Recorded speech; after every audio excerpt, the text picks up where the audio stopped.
Greetings, family, my people of the sun, whether you call yourself black, African, melanated, Israelites, doesn't matter. We're all children of the sun, and this presentation is inspired by the ancestors. I wanted to bring forth knowledge that I felt was useful and what was told to me that was needed to deal with the current onslaught of foolishness by mass media and other bad actors to control our mind.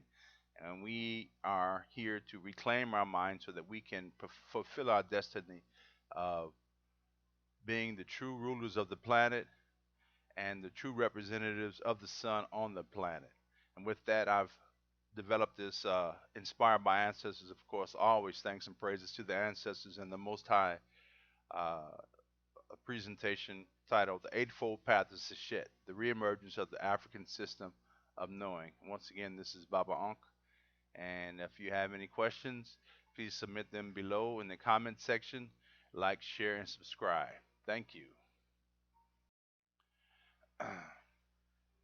First, I'll start with Proverbs. I love the Proverbs.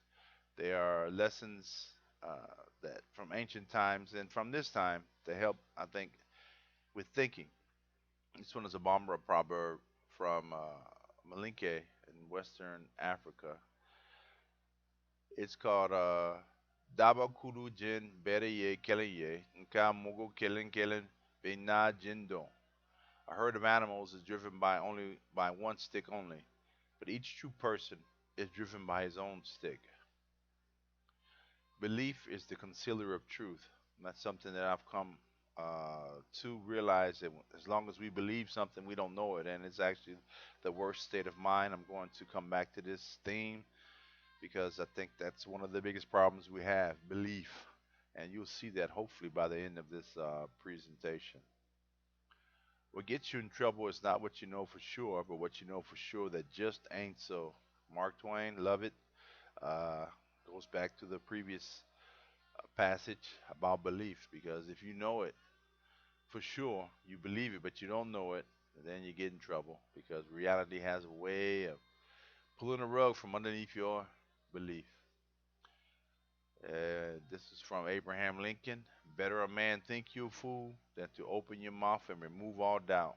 Yep, keep your mouth shut. Uh, Lesson for me, but not today.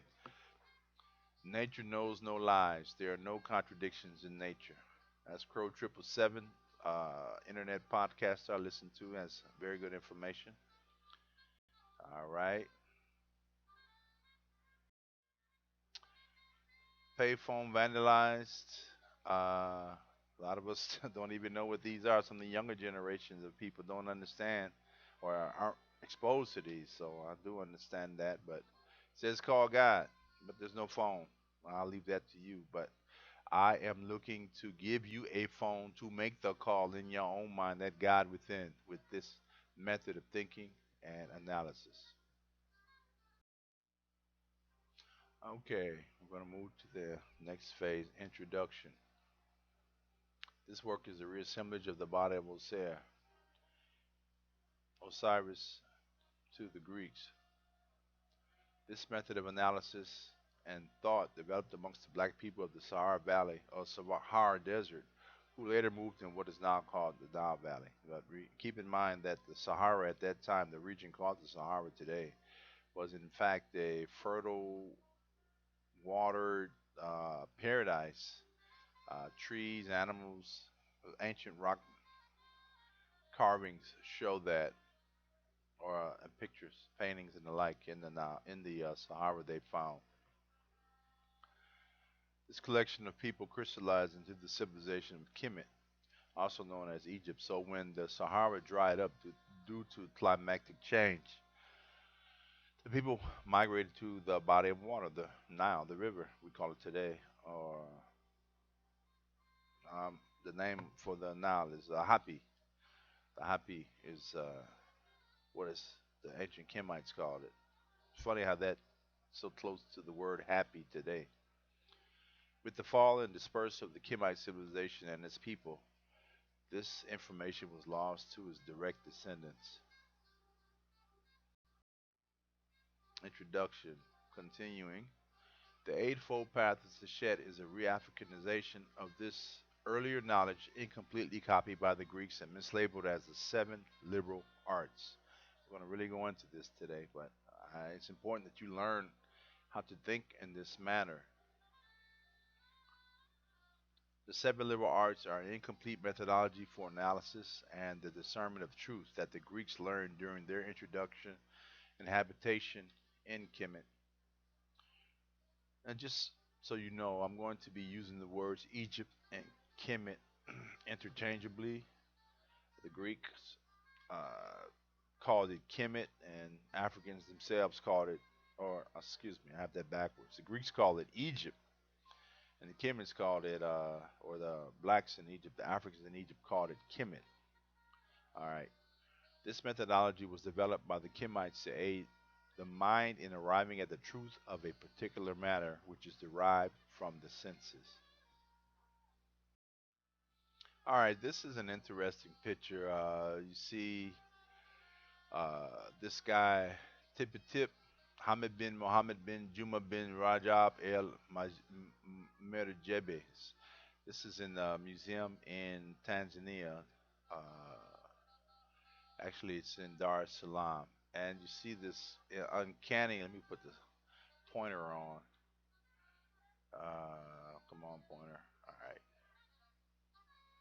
You can see that this guy here, Baba Shango, is extremely, I mean, he's could be his twin. This was back in 2017 or so, and the resemblance is just uncanny to me. It was so funny. So that's Baba Shango, and this guy here was a big slaver, but Baba Shango was a freedom fighter in USA with Seha Community Center. Also, we found there that there's this cathedral, Church of Christ, and that's a former slave market. The more things change, the more they remain the same. That's just at a church in Zanzibar.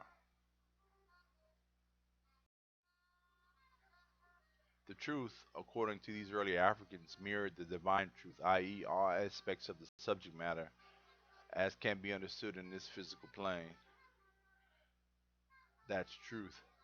Kemites were spiritual people, as is African culture at its base. Thus, any pursuit of knowledge necessarily started with the spirit. This spiritual catalyst could manifest in a variety of ways, such as dreams or other auspicious events. This search for truth could be initiated by way of divination. There could be just a need to know, to investigate an important matter, or the need to validate the truth of a so called priest or holy man. So there's a way to check out Reverend Chickenfoot to see if he's just entertaining himself or you, or he's actually speaking the truth. We have ways, we've just forgotten them mostly. All right, I wanted to go over this particular passage. It's from Lord Macaulay's address to the British Parliament, the 2nd of February, 1835. And in it he says, I have traveled across the length and breadth of Africa. I have not seen one person who is a beggar, who is a thief. Such wealth I have seen in this country, such high moral values, people of such caliber, that I do not think we would ever conquer this country unless we break the very backbone of this nation, which is her spiritual and cultural heritage, and therefore I propose that we replace her old and ancient education system, her culture. For if the Africans think that all that is foreign and English is good and greater than their own, they will lose their self esteem, their native culture, and they will become what we want them, a truly dominated nation. And that's where we are today. As a man thinketh, so is he. We'll come back to this passage because I think it's very important to understand why Africans are in the state that they're in. It just didn't happen because of natural order of things. It was a conscious, concerted effort to put us in the back and make us the downtrodden of the earth. But The universe is wonderful and times are changing, and it's only through a concerted effort that we will regain our place as the top of the human, as we are the first.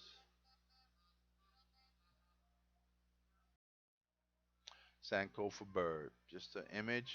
You have to go look back to go forward. This we will revisit again because it speaks to the golden ratio and the sequence of how to move forward. And it will be explained at that time.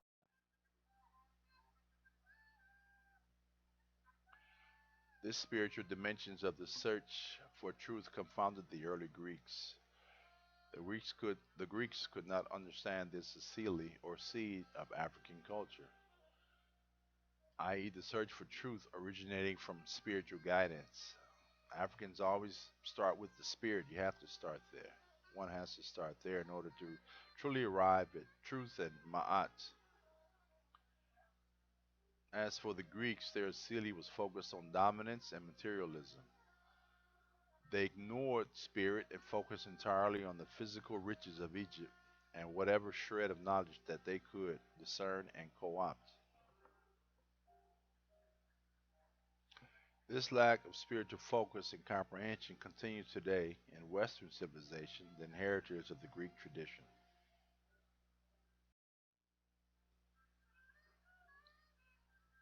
This Greek understanding of African methodology was comprised of grammar, logic, rhetoric, mathematics, geometry, music, and astrology. The Greeks categorically ignored the spiritual aspect of reality and thus excluded spirit from their system of learning.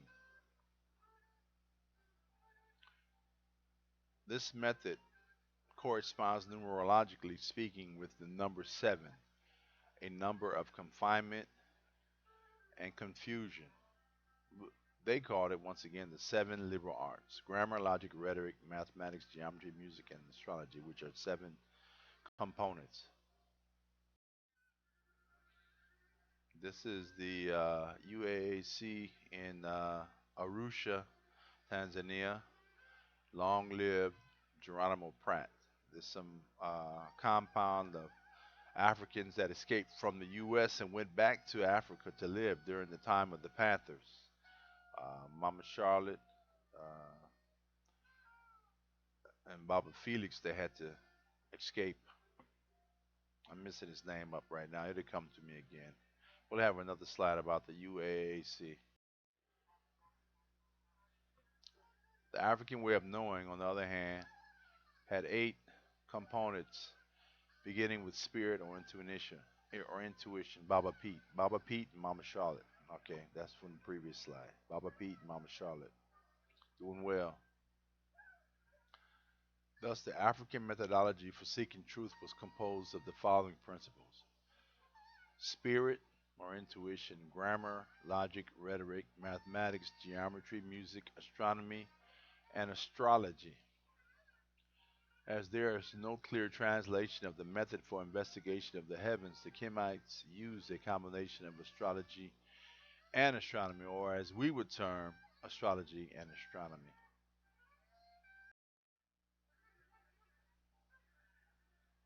I have combined astrology and astronomy to create the word astrolomy, which more closely aligns with the intent of the Egyptians. This methodology corresponds numerologically to the number 8, a number of life, freedom, and growth. The number 8 is the sixth number in the golden ratio series, misnamed Fibonacci series sequence. These Europeans, they always have to name something that's natural. The Africans never did that, and they gave thanks to the Creator for all things and would not put their name on the natural world, as they would see that as profane and insulting. This sequence describes the movement of life towards increase and growth, and dare say the universe. It's a universal sequence which I was not taught in school, but later I've learned that it is extremely important to understand because this is the rhythm of the universe, it's the sequence of the universe. And this number or this sequence goes like this: it starts with 0, then we go to 1. That's the initial point. these two. And that's like Amen or the Noon. Then you go to Ptah. Then Ptah creates a tune. And so you add the previous two numbers to get the second one. So 1 and 0, you get to 1. This is the creation phase here. 1 and 0, you get to 1. Then 1 and 2, you get to 2. Then you add 2 and 1, you get 3. You add 3 and 2, you get 5. You add 5 and 3, you get 8. You add 8 and 5, you get 13. 8 and 13, 21. On and on like that. That's how this sequence progresses. And that is actually a mathematical description of Sankofa, the concept of Sankofa. You look where you are, you add your history, you keep that in mind, you add that to your current experiences, and you move forward to the next level. As a side note, this number sequence corresponds to the Memphite creation story, and we will address it in another presentation. This is extremely interesting to me. All right, this is the village of Machu Picchu, and we can see the grandfather in Peru. When you go to Machu Picchu, they have this mountain range. It looks like a face, and they pointed it out to you. I thought it was interesting.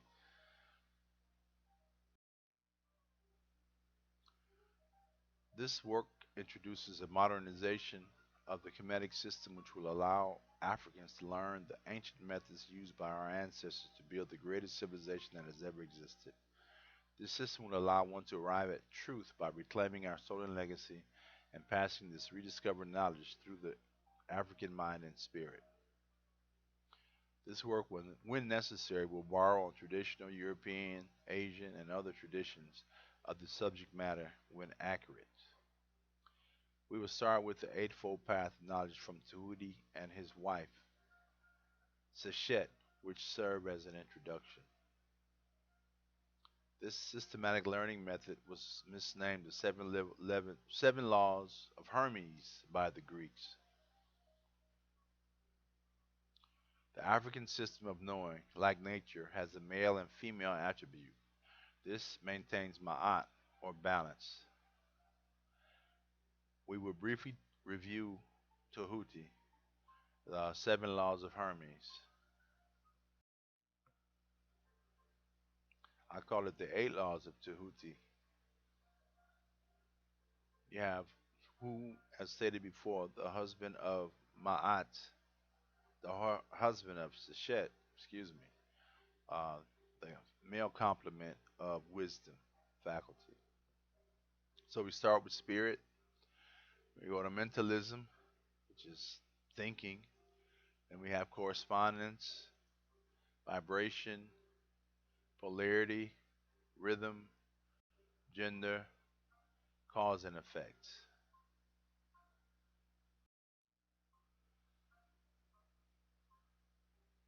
Lizard and Lizard Park in Mexico City. Thought it was appropriate. No other reason, no deeper meaning.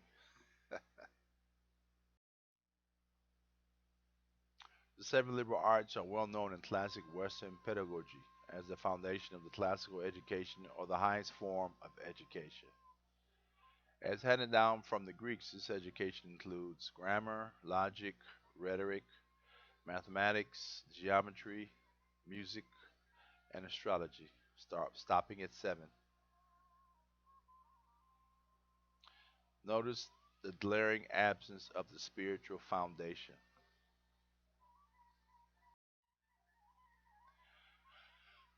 We will explore and discuss the 8 elements required to arrive at higher African thinking. Use of this method of analysis will quickly allow the African to arrive at an accurate and truthful understanding of events occurring around him. This method is sorely needed as the African continues to suffer assault on her mental existence. The war on Africans has moved from the physical war of colonialization and chattel slavery to the mental war of deception and mind control.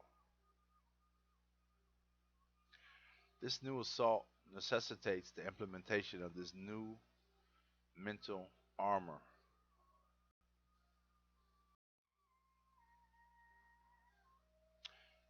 sign of the opposing tetrahedrons. This is how we can view ourselves and abstractly with these particular opposing tetrahedrons or opposing pyramids. And this has been co opted again by another group, which shall be unnamed, but you can figure it out. It's been called the Merkaba. And we get, if you count it, one, two, three, four, going up, then one, two, three, four, going down. That's 4 points going up, 4 points going down. We get it back again to that number of eight. Something about eight that's extremely important. As above, so below.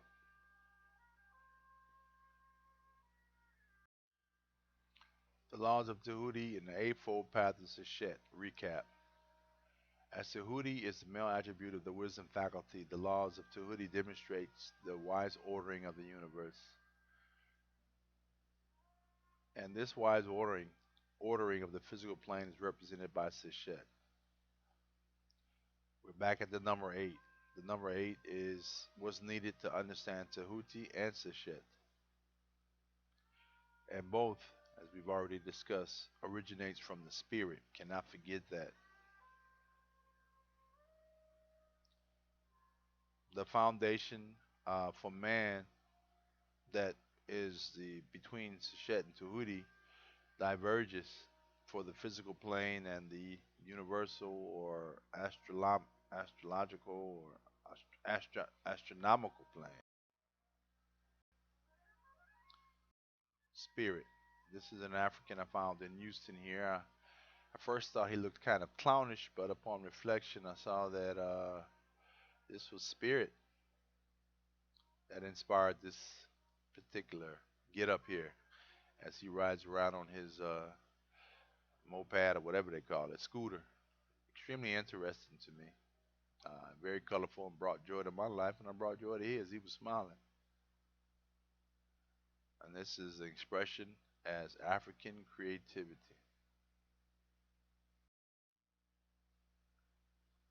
Spirit is the origin of all things.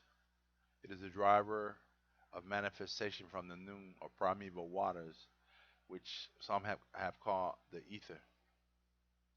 That is the unpolarized awe. It is from the spirit of the noon that Ptah self realized through polarization, and this brings all forms into existence. It is from spirit the intuition or the inner voice originates. This inner voice is the divine voice that, when followed, can lead to truth and understanding. This operates in an untold number of frequencies and wavelengths, vibration. Here is a picture of a electromagnetic spectrum or vibratory spectrum. You have the wavelength or the light down here from 400 nanometers to 700 nanometers, which is the spectrum of visible light. So as we can see, these frequencies go from 10 to the fourth or 10,000 to 10 to the 20, which I don't know that number right offhand, but it's a big number. So you have extremely high frequencies. And the radio wavelengths in meters here, you go from, what's that, 1,000 to 1,000 meters, which is kilometer length, to uh, 10 to the minus 12th, which is below nanometer vibration or wavelength. Very, very small to extremely large. And this is just what this chart says. It actually continues on past 10 to the minus 12th to 10 to the minus 13th, on into infinity. And from 10 to the third to 10 to the fourth, 10 to the fifth, on and on to infinity. So this is just existence, a representation of existence and vibrations in the electromagnetic spectrum, which is extremely limited. And spirit, on the other hand, continues on beyond this limit of 10 to the minus 12th and beyond this limit to 10 to the third. So it can't be defined by man's creations or pictures or drawings or systems even. It's beyond that. That's why we have to tap into it. It's infinite.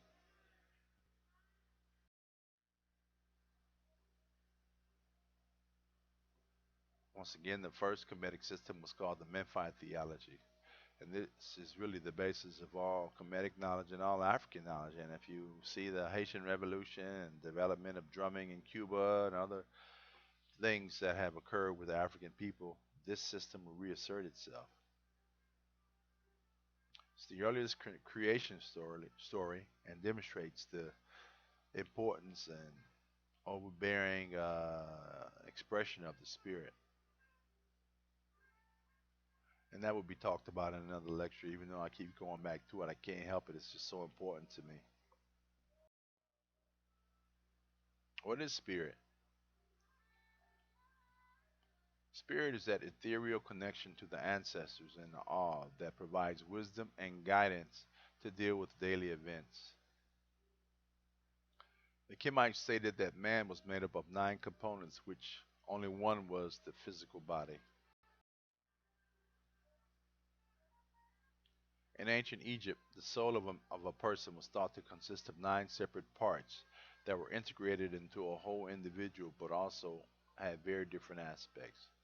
8 of those parts were immortal and survived death, and the ninth was what was our physical form. Each of these separate parts had its name as well as its purpose in our life. And I'm going to include the physical body and spirit. Well, physical body is also vibratory level. Let's get more esoteric here, but just briefly, the physical body is a spiritual body also because it's a condensed form of spirit in this particular plane. That's my view. It's only by interpreting this information with the African spirit can this ancient and esoteric information be reborn and I say properly understood. We Africans have to go back to our knowledge and learn it because it's been Europeanized and truncated. Some is by accident, some is by design. So we have to go back to it to really understand what's going on. The 9 parts of the Kemite being include the following: the Kat, the body, which is the only physical part of the human existence that a person would take while walking the earth. During life, the Kat functioned as as a physical vessel, permitting the soul to exist in the physical world. Basically, a meat wagon or uh, a meat robot or even a car, a meat car, basically that your spirit gets into, and that's why the ancient Christians call it the beast because the beast is really representation of animal. So when you're talking about the beast is you, the beast is me, the beast is us. It's not some outside force. We have to master the beast, which is our physical bodies, desires, emotions, the like. When the physical body dies or goes back to the earth, the ancient Kemites mummified it and continued to make offerings to the physical form because that form served as a morphogenetic or resonance cavity of the person and allowed for communication with that deceased person. Kind of like an antenna into the spirit world to go receive further knowledge and instruction. Ka, the vital spark. This aspect of the Kemetic soul is the closest thing to the modern day understanding of the word soul. The Ka is a vital component of the soul which distinguishes a living from a dead person. Every living thing possesses Ka, including mineral, animal, and plant life, which again, this is the author's view.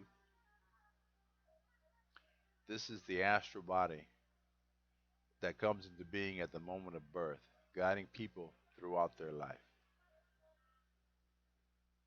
This part of the soul returned to the tomb after death and is the part that receives the offerings left with the Kat. Ba, the personality. The Ba is everything that makes a person unique. It is represented in the form of a human headed bird, and it has the ability to move back and forth between the spiritual realm and the earthly realm. It makes these trips throughout the life of the individual, but these trips are more frequent after death, as it visits the gods and the ancestors, or travels to the places which the individual loved during life, while still maintaining a connection to the physical form. It could even be argued that this is why we dream, so that the Ba can go into these other realms, and we can't live without dreaming. Scientific experiments have shown that when one is prevented from sleeping and dreaming, they go insane and die. Kaibit this is always present throughout the life as well as into death. It is the shadow of the soul. This shadow depicts all that a person represents in their life. The kaibit serves the function of protecting and guiding the soul as a whole in the afterlife.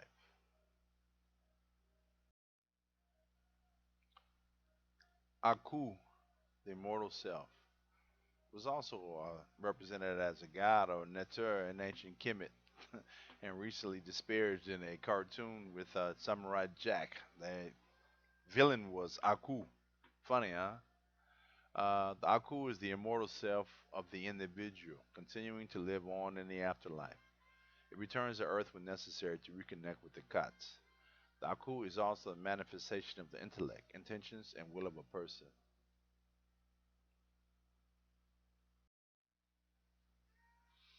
Sahu, the judge. The Sahu is best compared to a modern day idea of the ghosts or spirits. It haunts those who have done the individual wrong or protects those that they deeply cared for and loved. Sahu is differentiated from all other aspects of the soul once the person is justified by Osiris or Osir and judged worthy of eternal existence. Second, another aspect of the Aku. This is another aspect of the Aku that permits the mastery of circumstances. It is considered the vital life energy of the person that is manifested as the power that can control one's surroundings and outcomes. This is also part of the heart energy or the blood flow that occurs in a ovum or sperm and egg after it's been fertilized. The egg and the sperm come together and has an explosion of melanin and light, and then blood flow starts. Shortly thereafter, there's a observation of blood flow, but there's no heart yet. So the flow of life starts at the beginning and is not driven by the heart. The heart actually serves as a type of valve that controls the life force energy as it circulates throughout the body. I like them apples. A different view.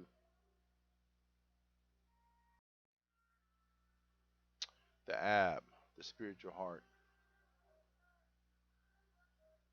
This separates the physical heart. Okay, the ab is the spiritual heart, which separates from the physical heart after death. So that ab or the heart is what's actually causing the blood or regulating the blood flow throughout the body, throughout life, throughout the physical plane. It's an integral part of the Kemetic soul, hence the weighing of the hearts. This ib or spiritual heart. And it forms from one drop of blood from the heart of the child's mother, taken at conception, which is why I guess we're so close to our mothers. I talked about that already. The heart is weighed at death. That's the judgment scene, which the Christians picked up as God judging you and taken from the Kemites. If they are deemed to be good, it will live amongst the spirit will live amongst the gods. It's interesting. What's the concept actually mean? Because these are all allegorical stories that are based in truth and reality. So we have to interpret it from a understanding of that perspective, speaking in metaphor and allegory as opposed to actual factual events. Ren, the name. This is another crucial aspect or part of the soul. When one is born, they are given a true name, a magical entity that can destroy a person if it is damaged or gives power to anyone who discovers this name. They also live their life under a nickname, keeping the true name or Ren secret from the world. And this is known by, of course, the gods and the ancestors. As the Ren continues to exist, the individual can also live throughout eternity. This is why it's important to have water poured out to you or liquor poured out, as carried on the American African in America's tradition, pouring out a little liquor. But also doing great works. We still speak of Imhotep. He done wonderful things. Ramessu the Great. Uh, we still speak his name because of his greatness. Here are the Kemetic symbols of the different aspects here. Continuing on with spirit. The Africans of old recognized that the primary component of man was spirit, and man is 8 part spirit and 1 part physical. I'd say really 9 parts spirit, but the condensed form is the physical of spirit. And it shows the importance of the number 8 that we don't really come across too much. 7, yes, but not 8. You know, in the Bible they talk of the 7 kings and 777. But in reality, I think that's a mask, a way of confusing us away from 8. There are 8 parts of a woman's soul, so we will focus on these 8 components as they function in the physical world. The Eightfold Path of Seshat. We'll start with the Sabadugu. And here's my spider. Love this image. The Sabadugu is the foundational pyramid, and it's composed of grammar, logic, and rhetoric. The and Romans called this the trivium, grammar, logic, rhetoric. I'm calling it, renaming it, reclaiming it as the Sabadugu, which is a Barbara word for house of the king, or the house of three, the foundational pyramid. And we once again recognize it as a combination of grammar, logic, and rhetoric. The Eightfold Path of Seshat, Sabadugu. Let me get my, there's a pointer back out here. Okay, this represents also the 3, 4, 5 right triangle or 90-degree triangle. So if you don't have a 90-degree triangle to make a corner, just take a ruler, measure out 3 feet, 3 meters, 3 miles, whatever, and 4 meters, 5 meters, and put them together into a triangular form. That will give you a 90-degree triangle or corner. The use of this method, grammar, logic, rhetoric, or data analysis conclusion, is a very effective method with which to accurately analyze and understand problems in unknown matters. This is found in computer logic circuits. You have data, then you analyze it, and then you have the conclusion. This is also used during legal field with evidence, application of law, then judgment. So it's very common, but we don't know it as such. This is what we need to use. We will now revisit the Eightfold Path of Seshat. That's spirit, grammar, logic, rhetoric, mathematics, geometry, music, and astrolomy, my new word. And we have dealt with spirit intuition, so now we're moving to the lower forms from 2 on down. We dealt pretty intently with number 1, Lizard Parker, grammar. Grammar answers the question of who, what, where, and the when of a subject of examination. Grammar with respect to the Eightfold Path of Seshat can be interpreted as basic input data for analysis to arrive at a conclusion that is bracketed by the realization that nature knows no lies. In other words, the conclusion derived from the input must adhere to the natural law. Natural law, I'll say that again. The divine law of the Creator. If you want to understand natural law, look at nature. Look outside. Look at what's governing us and not at this computer to understand natural law. Grammar can be divided into two components, general grammar and special grammar.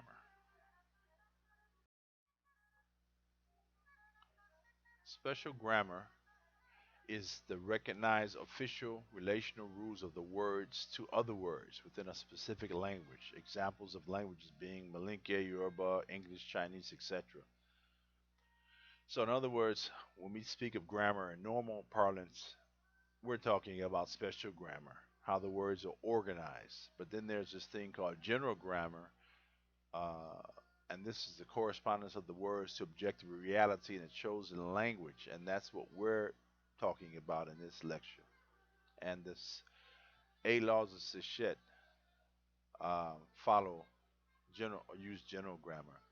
This correspondence applies to all material subjects as it becomes the first set of mental building blocks fashioned in the mind, because everything is mental, comes in the mind, to identify and integrate objective mental knowledge to the physical phenomena.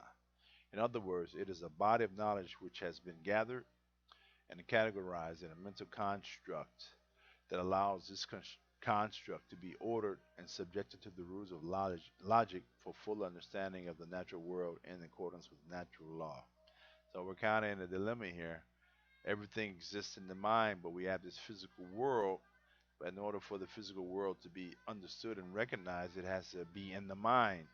But if you step off a curb in front of a truck, even though the truck might be, or you have to understand it through your mind, it will no less smash you. So there's this dilemma and the mind and the physical world because it's a physical world out here. So we'll come back to that. It's kind of a interesting puzzle. It's a mountain cliff. This looks like a head here in Kenyaba in western Mali there in Malinke country. It's beautiful. Discovering and ordering facts of reality comprises basic systematic knowledge, not only the rules developed and applied to the ordering of word concepts, verbal expression, and communication, but our first contact with conscious order as such. This is the initial self conscious technique used in properly, discursively, or sequentially organizing a body of knowledge through raw factual data for the purpose of gaining understanding through logic. Understanding, which is what we use logic for, and thus organizing the individual human mind. So we got to organize our minds first before we can organize the external world, and that's what this course is about. And that's what grammar does.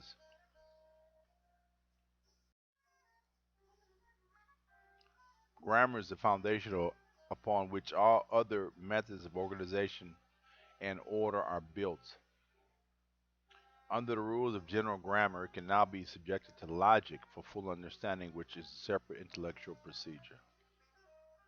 The primary foundation of all knowledge is that there are no lies in nature. If you want to understand what's going on, look to the natural world. The sun shines on all, irrespective of race, creed, color, religion.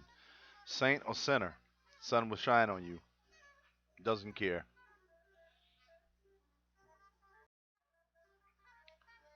Now we move on to logic. We had grammar, now we go to logic. Eightfold Path of Seshat. Public park, please keep off grass. No further comment. Logic answers the why of a subject. Logic is a science that deals with the principles and criteria of validity of inference and demonstration. The science of formal principles of reasoning. Logic. Logic is the development of the mental faculty of reason which establishes accurate and valid, non-contradictory, non-mendacious or non-lying, non-false relationships amongst facts. So once you organize the facts, the grammar, they have to be put into an order that's not contradictory and there's no lies, and that it is accurate and valid. Logic yields basic systematic comprehension of the matter at hand or whatever subject you want to investigate. Logic is a guide for thinking correctly, which means that thinking without contradiction. Ice can't be wet and ice at the same time. It's not the same thing. Can't be. Ice is ice and water is something else. Even though they're different, they're the same chemically from the point of view of logic and grammar. They're not the same and have to be treated as different. That's why they have different names and they have different properties. More concisely, it is the systematic application of non-contradictory identification. Systematic application of non-contradictory identification.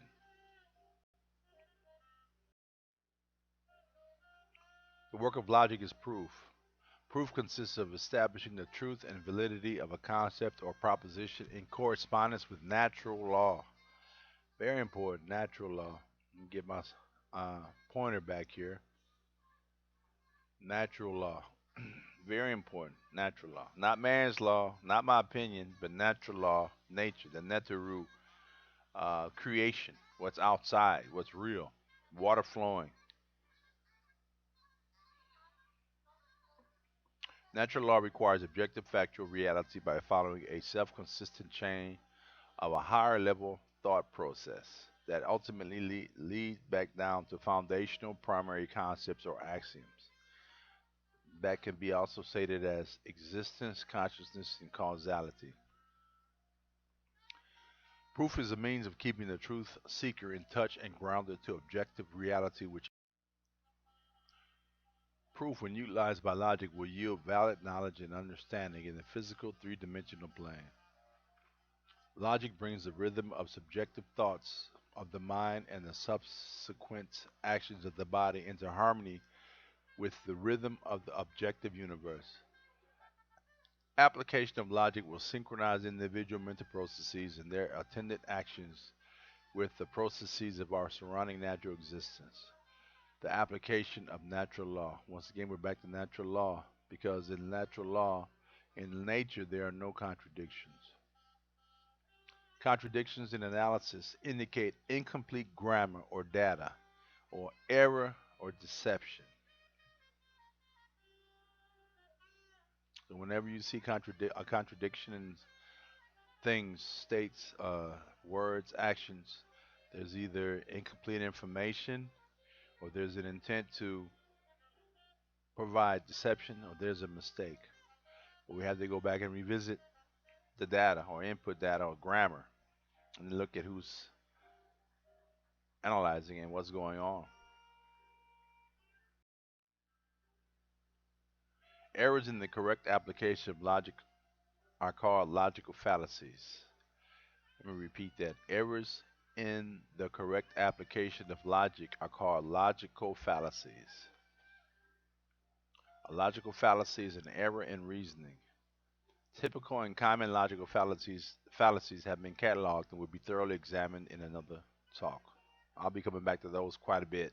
Those are most appropriate and concrete for us currently. Fallacies are broken into two categories, formal and informal. Informal. Formal fallacies are based strictly on the logical formation of an argument. That's called deductive argument.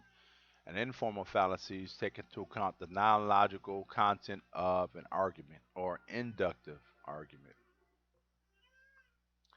Informal fallacies are false for epistemological, dialectical, or pragmatic reasons and typically fall under three categories: relevance, presumption, and ambiguity.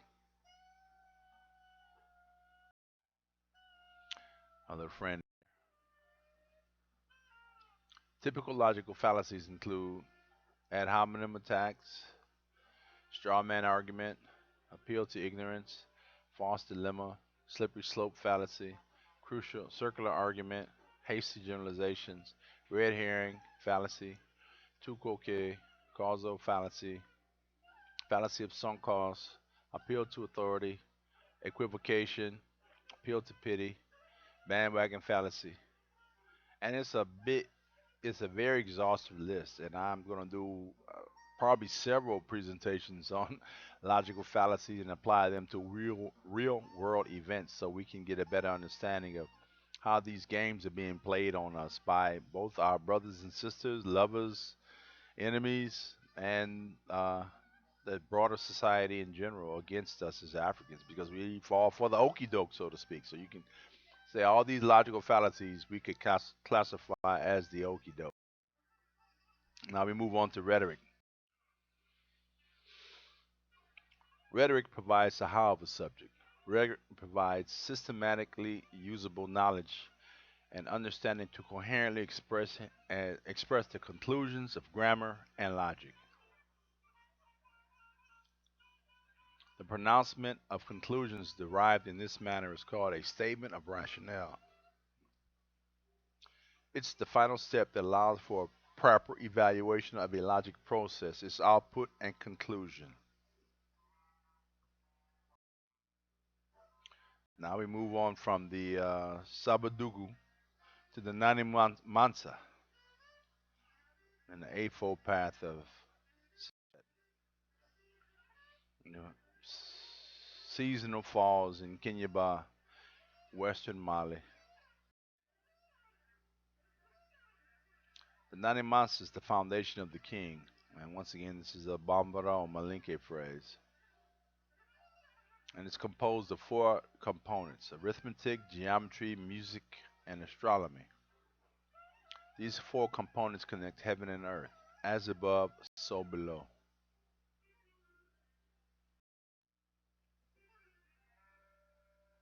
This is the continuation of a system of learning developed by the Kemites to ensure correct thinking and comprehension of the universe.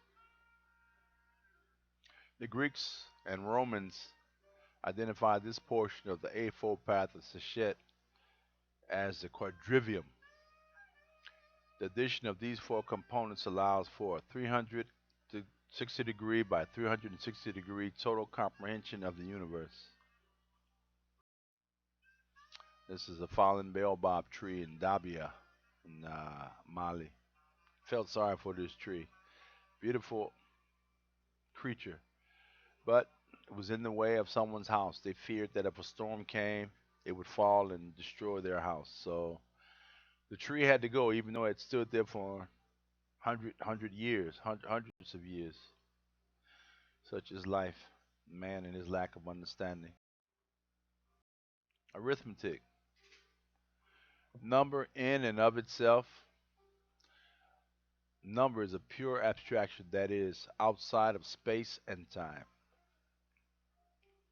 The primary method of ordering the universe, creation of time, and other primordial principles without which the universe cannot be understood. That's number, arithmetic, counting, organizing. Different counting schemes are discernible, including the two most important, in my view. That's the golden ratio and exponential growth, or doubling, to name a couple. Now, of course, the sequential scheme of numbering or counting is probably primary, but apart from those, the golden ratio and exponential growth are the most next on the list to be understood and least understood, unfortunately. Geometry. Number in space. So you had number in and of itself as an abstract principle in the mind. Then you have number in space. And geometry allows for the mind to comprehend in the three physical dimensions. So pyramids, circles, squares, or I should say cubes, all these things can be represented in space conceptually in the mind with numbers. Geometry allows for the comprehension of the cymatic quality of the universe. Cymatics is the science of how sound affects matter and forms distinct patterns both geometrically coherent and incoherent. As vibration, words create forms in the physical plane. Geometry allows for the ordering and comprehension of these forms.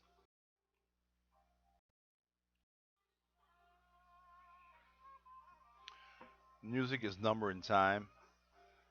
Music allows for the comprehension of the natural law of rhythm, duality, harmony, vibration, creation, healing, attainment of higher states, amongst other things.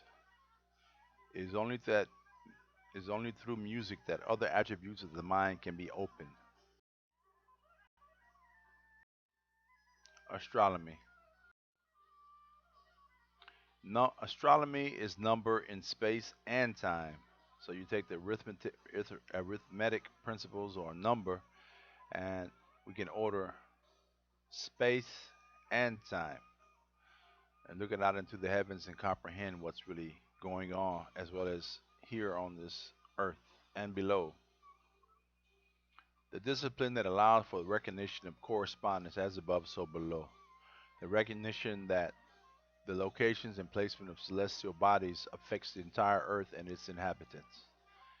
Just as the moon is known to affect the seas, the stars were found by the Kemites to affect the sea of humanity.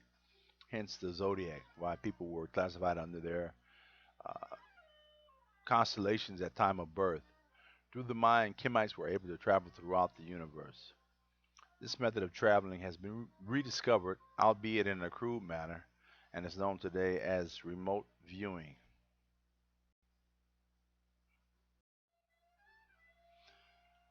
Great Pyramid or the Great Sphinx, Khufu, and we can see the